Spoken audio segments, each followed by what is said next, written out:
This is a festive season. On an ordinary day, we should be with our families enjoying. However, in the wake of abductions, ladies and gentlemen, I've thought it wise to leave the comfort of my home and come and teach you about some little tactics of how the government traces you, and also some self-defense tactics against abduction. So we're going to talk about abductions. Now, abductions don't just happen. They begin with what we call trailing. So the abduction will most likely begin with trailing and surveillance. Yeah, to begin with trailing and surveillance. Now, the government nowadays is very lazy because of technology. So because of that technology, they found easier ways to trail you and surveil you. So you need to understand these digital tactics that the government uses, and then what you do with that information is really to your own safety. Number one,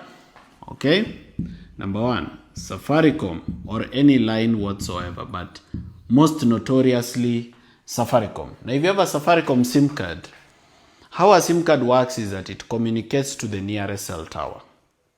Therefore, they are able to use a process called triangulation. They are able to use a process called triangulation to approximate the area where you are.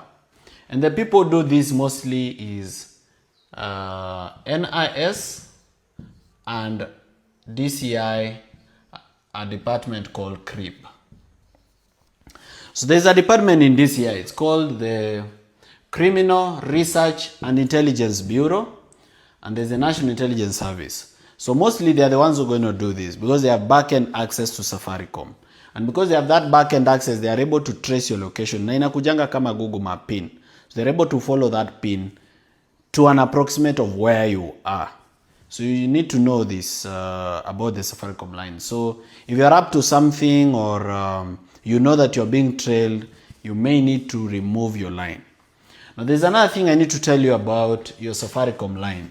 There is something about your phone called an IMEI number. Now, even if you know they are trailing you and you remove this SIM card and you throw it away, but you buy another SIM card registered in your name or even in another person's name, but you still put it in the same phone, they are going to use the IMEI to get your new number. So even if the new number is going to be registered in a different, name, they're going to use your IMEI number and they're going to get your new number. You need to be careful on that one. So you may have to throw away your phone and your SIM card, or keep away your phone and your SIM card and use a different one. Some of you believe that ukiwa na katululu ama kamulika mwizi you cannot be traced. That's very false. That's not true. You can be traced with any device, including katululu. So be aware of that. Number two, all right, on the issue of tracking and tracing is KPLC. Now, so KPLC is very notorious for giving out your location. And KPLC knows literally where 90% of Kenyans live, especially if you have electricity. How they know is because of your meter number. Now, you will remember that whenever someone applies for a meter number from KPLC, they always provide the plot number. And whenever KPLC comes to give a quotation, they usually take the coordinates of that place.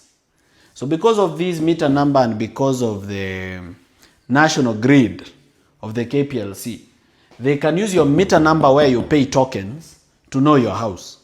That is why sometimes you wonder, unapata wamekuja, wameenda hadi 5th floor, wameingia hadi number C1. It's because they know your meter number, where you pay your token. So they're going to know your house. Again, as I told you, what you do with that information is really up to you. Number 3 is your phone. And here I want to specifically speak about something called Pegasus. Now, Pegasus is a hacking software, a surveillance software that was developed in Israel that Kenya bought for billions of shillings Of course, there was corruption. There's corruption even in NIS. And what it does is that it sends a text to your phone. Now, Pegasus, unlike other hacking softwares, they don't have to touch your phone. Sio lazima washike simu yako for them to install Pegasus. They just need to send you a message. Once the message enters your phone, it downloads the software into your phone. Now, one of the ways to know whether you've been attacked by Pegasus is you leave your phone on the table, you're not using it, then you come back and find that your phone is hot. Unaacha simu kwa meza, unakuja unapata iko na joto. The reason is it's transferring information somewhere. And once Pegasus is in your phone, they can do everything. They can turn on your GPS, they can turn on your Wi-Fi, they can connect to the nearest Wi-Fi, they can read your messages, they can read your WhatsApp, they can check your M-Pesa, they have your contact list. There is nothing they cannot do if they've infected your phone with Pegasus. Nothing at all. So now, if they've hacked you using Pegasus, the following things are going to happen. Number one, they will access your information. They'll access your data. Everything you do, including calls. Number two, they'll turn on your mic. So there's a microphone in your phone. They'll turn on that mic and listen to you real time. Like as you're talking, they're listening. The third thing they'll do is they'll turn on your camera. So they cannot just listen. They can also take a photo of you or a photo of your surrounding as you're holding your phone. That's what they can do with your phone when they hack it. And as I've told you, they don't have to access your phone. It's not like these hackers who send you a suspicious email, you click on the link, then they hack your phone. No.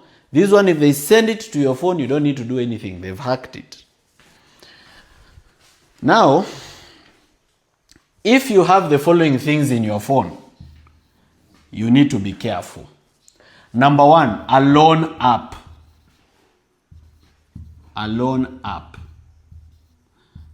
If you have a loan app on your phone, most apps that you use to borrow loans, what is it that a loan app usually asks you whenever you download it? Number one is allow contacts, allow the loan app to access your contacts. Number two, allow the loan app to read your messages, allow the loan app to access your photos. Now, the people are controlling loan apps in Kenya. They have access to your photos. So if you have nudes in your phone and you think somebody else doesn't have them, you need to think again. Okay? That's how much information the loan app can access. The loan app can read your messages because the reason they usually request to read your messages is to determine whether you are worthy of a loan.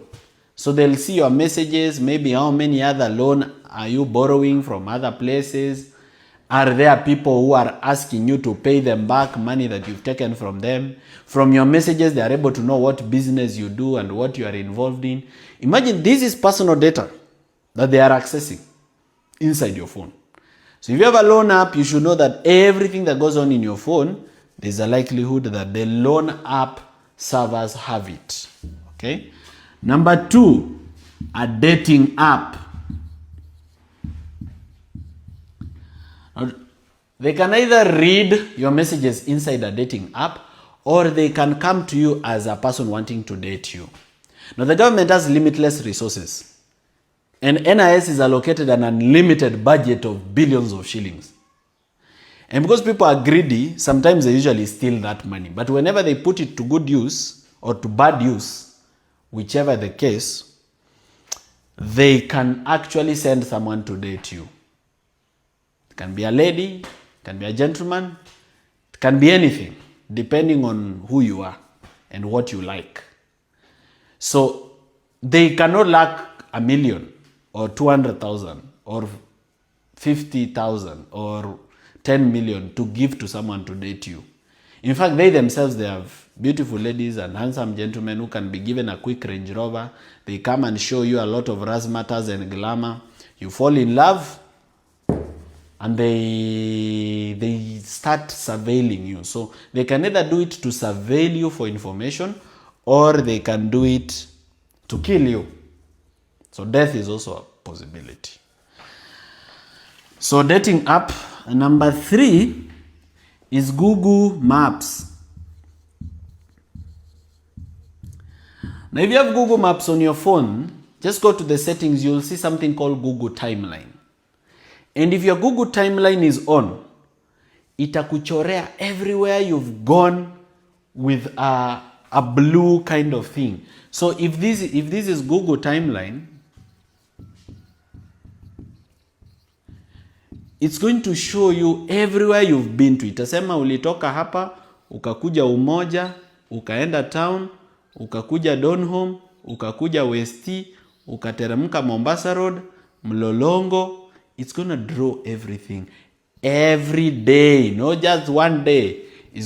As long as it's on, Google Timeline is drawing everywhere you go every day. So they can access it. They can know where you were on the 11th of November and where you went after that because of Google Maps.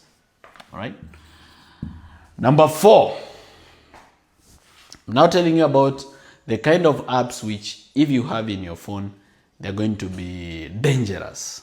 Sometimes they use game apps.